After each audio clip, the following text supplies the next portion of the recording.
Welcome दोस्तों my YouTube channel Rakesh movie धमाका पे। आज हम जिस फिल्म की कहानी जानने वाले हैं ये एक बहुत ही इमोशनल और दिल छू लेने वाली कहानी है जिसमें हमें इंसानियत, गिल्ट और सच्चे त्याग की ताकत देखने को मिलती है। तो चलिए शुरू करते हैं। राकेश मूवी धमाका प्रेजेंट 7 पाउंड्स।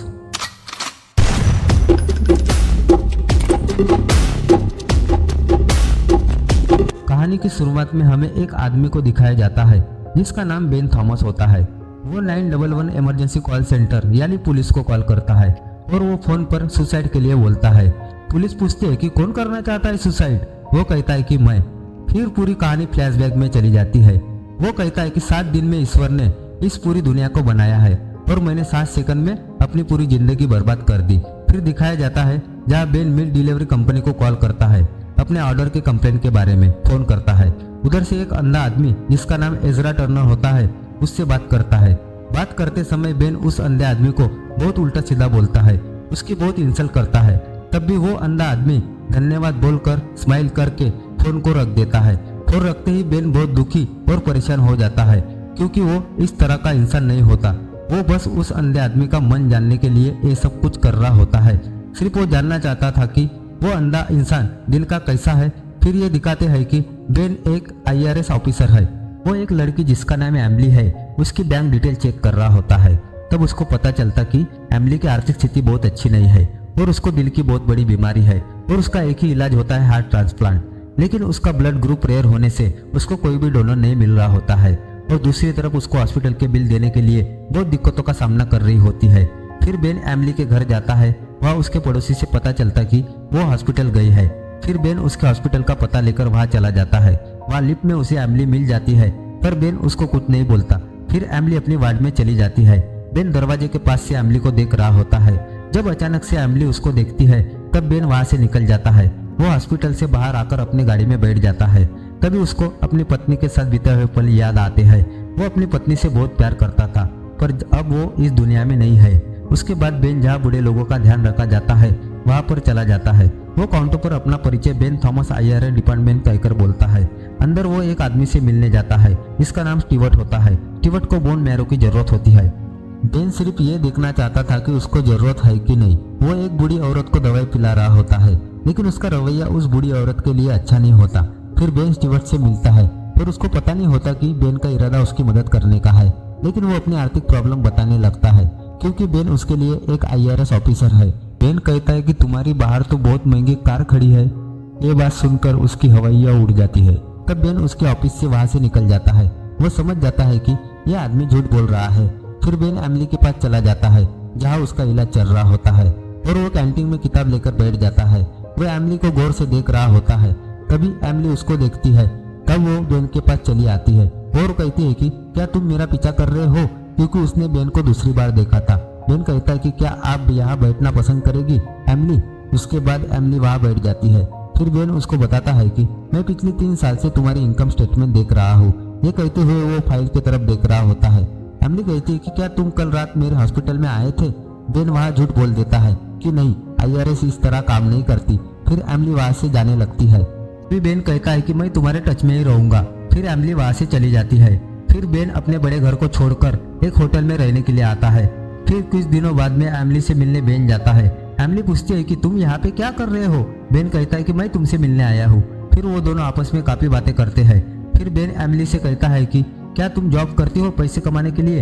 एमली कहती है कि फिलहाल तो मेरे पास कोई भी अच्छी जॉब नहीं है, बस मैं छोटे मोटे काम कर लेती हूँ जिससे मुझे पैसे मिल जाते हैं। फिलहाल मुझे अब ये घर किराए पर देना पड़ेगा क्योंकि मुझे हॉस्पिटल के बिल देने हैं। अब बेन कहता है कि मुझे पता है कि तुम्हें हार्ट का प्रॉब्लम है और उसका एक ही इलाज होता है हार्ट ट्रांसप्लांट और तुम्हारा ब्लड ग्रुप रेयर होने की वजह से डोनर मिलना बहुत ही मुश्किल होता है। और वो ये भी कहता है कि मैं तुम्हारे अकाउंट को सील कर रहा हूँ इसलिए तुम्हें अगला नोटिस आने में 5-6 महीने लग जाएंगे, तब तक तुम बिंदास रहो।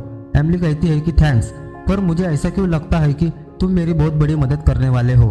बेन कहता है कि मुझे लगता है कि तुम्हें जिंदगी में और एक चांस मिलना चाहिए। यह कहकर वो वहाँ से चला जाता है। दूसरी तरफ ये दिखाते हैं कि बेन एक बड़ा सा मछली घर लेके जाता है जिसमें वो कुछ मछलियाँ और जेलीफिश रखता है। फिर वो कहता है कि जिंदगी में पहली बार मैंने जेलीफिश को देखा था तब मैं 12 साल का था। मेरे पापा मुझको मछली घर लेके गए थे। मैं कभी नहीं भूल पाया जो मेरे पापा ने बताया था। उन्होंने कहा था कि जेलीफिश इस दुनिया की सबसे खतरनाक जीव है, लेकिन मेरे लिए जेलीफिश इस दुनिया की सबसे खूबसूरत जीव है। फिर बेन अपने बचपन के दोस्त से मिलता है। उसका दोस्त कहता है कि मैंने डॉक्टर को तुम्हारी फाइल्स दे दी है, डॉक्टर कल तुम्हारी फाइल्स देखेगा। बेन कहता है कि बस इतनी सी बात, और क्या पूछ रहा था? वो उसका दोस्त बोलता है कि वही सवाल।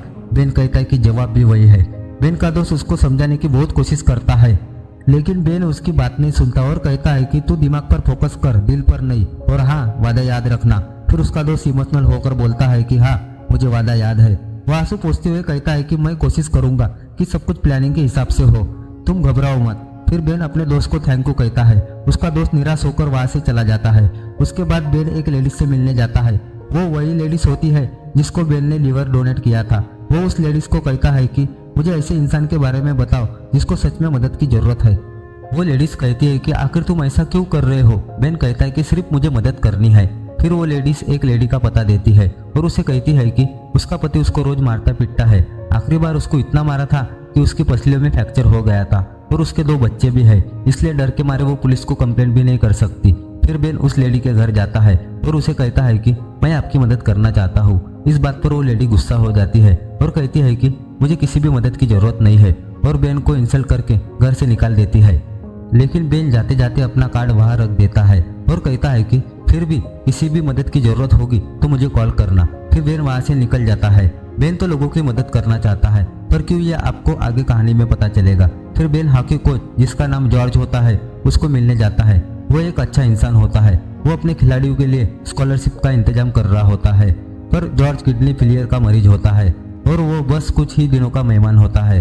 पर बेन अपनी एक किडनी उसको डोनेट करने का निर्णय लेता है और वो अपनी एक किडनी डोनेट कर देता है। जॉर्ज कहता है कि आखिर मैं ही क्यों? बेन कहता है कि आप एक अच्छे इंसान हो। ये बात बोलकर बेन वहां से निकल जाता है। फिर एक दिन एमिली अपने डॉग को घुमा रही होती है। जब वो घर के पास आती है तभी वो नीचे गिर जाती है और वो बेहोश हो जाती है। तब उसके पड़ोसी उसको हॉस्पिटल में एडमिट कर देते हैं। फिर एमिली बेन को कॉल करती है। वो बेन को कहानी सुनाने के लिए कहती है। उसको पता है कि बेन एक अच्छा इंसान है, वो उसकी फिक्र करता है और वो बेन से प्यार भी करती है। फिर बेन कहानी सुनाते सुनाते हॉस्पिटल में आ जाता है। वो देखता है कि एमिली सो गई है।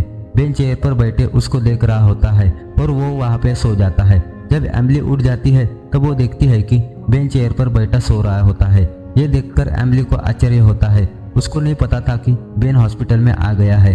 फिर वो बेन को उठाती है। तब वहाँ डॉक्टर आती है और वो बताती है कि तुम इसलिए बेहोश हो गई थी क्योंकि तुम्हारे दिमाग के ब्लड की सप्लाई बंद हो गई थी। एमिली पूछती है कि अब मेरे पास कितने दिन बचे हैं? डॉक्टर कहते हैं कि ज्यादा से ज्यादा 7 हफ्ते। ये सुनकर एमिली बहुत भावुक हो जाती है क्योंकि वो मरने वाली है। फिर डॉक्टर उसको एक पेजर देती है और कहती है कि जब उसकी लाइट बंद हो जाएगी तब समझ जाना कि तुम्हें कोई डोनर मिल गया है। ये सारी बात बेन सुनकर अंदर ही अंदर काफी भावुक हो जाता है। फिर बेन उसको कुछ खाने के लिए लाओ कहता है, लेकिन एमिली बहुत रो रही होती है। वो बेन को हाथ पकड़कर कहती है कि बस यहाँ पे तुम रुक जाओ। बेन कहता है कि हाँ, और बेन वहाँ रुक जाता है और ऐसे ही दिन बीत जाते हैं। फिर एक दिन उसको एक कॉल आता है। वो वही लेडी का कॉल होता है जिसका पति उसको बहुत मारता था। उसका नाम कोनी होता है। फिर वो बेन से मिलने जाती है। बेन कहता है कि तुम्हारे बच्चे बहुत मासूम है और वो अच्छी जिंदगी डिजर्व करते हैं। फिर बेन उसको एक इन्वेलप देता है और चाबी। उसको कहता है कि तुम जिंदगी की नई शुरुआत करो। फिर वो उस पते पे चली जाती है। जब वो वहाँ पे पहुँच जाती है तब वो देखती है कि समुद्र के किनारे एक बहुत आलीशान घर होता है। ये वो घर होता है जहाँ बेन ने अपनी पत्नी के साथ बहुत सारे सपने देखे थे। उसके बाद बेन एमिली के पास जाता है। अब वो हॉस्पिटल से डिस्चार्ज हो गई थी। फिर गाड़ी में एमिली बेन के बारे में जानना चाहती है, पर बेन उस बारे में कुछ भी बात नहीं करना चाहता था। इस बात से एमिली नाराज हो जाती है। फिर अगले दिन बेन एमिली से मिलने के लिए जाता है। वो दोनों एक जगह पर घूमने के लिए जाते हैं।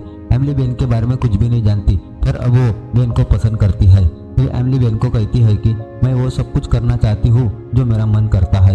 मैं पूरी दुनिया घूमना चाहती हूँ। पर सच तो ये होता है कि एमिली कुछ दिनों में मरने वाली है। फिर वो दोनों बातें करते हैं। फिर बेन हॉस्पिटल जाता है जहाँ एक बच्चे को बोन मैरो की जरूरत होती है। बेन उसको अपना बोन मैरो डोनेट कर देता है। फिर अगले दिन बेन को एमिली का कॉल आता है। एमिली बेन को डिनर के लिए इनवाइट करती है। बेन एमिली के घर डिनर के लिए जाता है। वो दोनों डिनर करते हैं, डांस करते हैं। फिर बेन उसको स्टोर रूम में लेके जाता है। वहाँ पे उसकी प्रिंटिंग मशीन को वो ठीक कर देता है और वो एमिली के पिता की निशानी होती है। मशीन को चलता हुआ देखकर एमिली बहुत खुश हो जाती है और वो बेन के गले लग जाती है और वो एक दूसरे को किस कर लेते हैं। फिर बेन भागता हुआ गाड़ी की तरफ आ जाता है जहाँ उसने एमिली के लिए गिफ्ट रखा होता है। तभी उसका भाई वहाँ पे आ जाता है। वो बेन पर चिल्लाता है और कहता है कि आजकल तुम कहाँ रह रहे हो टिम, कब से मैं तुमसे बात करने की कोशिश कर रहा हूँ। बेन कहता है कि अभी तुम यहाँ से जाओ, मैं तुमसे कल मिलूंगा। वो कहता है कि तुम जो काम कर रहे हो वो इनलीगल है और मेरा कार्ड वापस कर दो। बेन उसका आई कार्ड वापस कर देता है। अब हमें ये बात पता चलती है कि IRS ऑफिसर बेन नहीं बल्कि उसका भाई होता है। और सबसे बड़ी बात यह होती है कि बेन का असली नाम टिम होता है और बेन उसके भाई का नाम होता है। टिम कोई IRS ऑफिसर नहीं था बल्कि वो एक बहुत बड़ा इंजीनियर होता है। बेन नकली IRS ऑफिसर इसलिए बनता है क्योंकि वो जिस लोगों की मदद करना चाहता था उन लोगों की वो इन्फॉर्मेशन कलेक्ट कर सके। बेन फिर एमिली के पास जाता है। असल में वो टीम है। एमिली और टिम एक दूसरे से अब प्यार करते हैं। उसके बाद उन दोनों में संभोग होता है। उसके बाद एमिली सो जाती है। वो फिर पेजर की तरफ देखता है। फिर उसको याद आता है जो डॉक्टर ने बोला था कि जिस दिन इस पेजर की लाइट बंद होगी उस दिन समझ जाना कि तुम्हें डोनर मिल गया है। तब टिम भागता हुआ हॉस्पिटल जाता है। वो डॉक्टर से पूछता है कि डोनर मिलने में कितने चांसेस है। वो बोलते हैं कि 5%, मतलब ना के बराबर। ये सुनने के बाद बेन बाहर आता है और अपने दोस्त को कॉल करता है और उसे बोलता है कि तुम्हें अपना वादा याद है ना। टिम का दोस्त बोलता है कि हाँ, मुझे अपना वादा याद है। टिम कहता है कि वो वादा पूरा करने का समय अब आ गया है। वो अपने दोस्त को आई लव यू बोलकर फोन को काट देता है। उधर उसका दोस्त रोने लगता है। फिर बेन अपने होटल जाता है और उस अंधे आदमी को फोन करता है जो हमें कहानी के शुरू में दिखाया गया था, जिसे टिम ने बदतमीजी से बात की थी, ये जानने के लिए कि वो आदमी कैसा है। टिम उसे माफी मांगता है पर वो अंधा आदमी बोलता है कि तुम आखिर ऐसा क्यों कर रहे हो। टिम कहता है कि मैं तुम्हें एक गिफ्ट देना चाहता हूँ और मेरी बात ध्यान से सुनो। अब कुछ ही देर में तुम्हारे पास एक आदमी का फोन आएगा और वो जो कुछ भी कहेगा तुम उसकी बात मान लेना। फिर टिम फोन कट कर देता है। फिर वो बाथ टब को बर्फ से भर देता है। फिर कहानी वहाँ पे आ जाती है जहाँ से शुरू हुई थी, जहाँ पर वो पुलिस को अपनी सुसाइड की खबर देता है। पर आखिर टिम ऐसा क्यों करना चाहता था। दरअसल टिम और उसकी पत्नी कहीं जा रहे होते हैं। तभी टिम की लापरवाही की वजह से उनका एक्सीडेंट हो जाता है। इसमें एक परिवार के 6 लोगों की मौत हो जाती है और उनके साथ साथ टिम की पत्नी की भी मौत हो जाती है। टिम इसी गिल्ट की वजह से वो 7 लोगों की मदद करना चाहता है क्योंकि उसकी वजह से 7 लोगों की जान गई थी। पर अब टिम जिंदा रहना चाहता है क्योंकि वो एमिली से बहुत प्यार करता है। लेकिन अब ऐसी सिचुएशन आ गई थी कि अगर टिम को अगर जिंदा रहना होगा तो एमिली को मरना पड़ेगा क्योंकि टिम ही उसको अपना हार्ट दे सकता था और उनका ब्लड ग्रुप सेम भी होता है और ऐसा बहुत कम लोगों में होता है। अब टिम टब में लेट जाता है और उसके अंदर जेलीफिश को रख देता है। जेलीफिश इस दुनिया की सबसे जहरीली जीव होती है और वो टिम को काट लेती है और वहाँ पे टिम की मृत्यु हो जाती है। टिम ने टब में बर्फ इसलिए डाली थी कि उसके मरने के बाद उसके ऑर्गन सही सलामत रहे। फिर एमिली को टिम का हार्ट लगाते हैं और वो पूरी तरह से ठीक हो जाती है। फिर टिम का भाई बेन एमिली से मिलने आता है और उसकी सारी बात उसको बताता है। ये सच्चाई जानने के बाद एमिली बहुत रोती है क्योंकि वो टिम से बहुत प्यार करती थी और वो टिम को मिस भी कर रही होती है। फिर कुछ दिनों बाद में एमिली उस अंधे आदमी से मिलने जाती है जिसे टिम ने अपनी आंखें डोनेट की थी। अब वो अंधा आदमी देख सकता था। वो एमिली के सामने आता है। उसे देखते ही एमिली की आंखों में पानी आता है क्योंकि वो आंखें टिम की होती है। अब एमिली का दिल भी जोर जोर से धड़कने लगता है क्योंकि वो दिल टिम का होता है। उसके बाद एमिली उस आदमी को गले लगाकर बहुत रोती है। इसी के साथ ये मूवी खत्म हो जाती है। ये कहानी हमें एक बहुत बड़ा संदेश देती है कि कभी कभी इंसान की एक गलती उसकी पूरी जिंदगी बदल देती है। लेकिन अगर इंसान चाहे तो वो अपने अच्छे कर्मों से दूसरों की जिंदगी में रोशनी ला सकता है।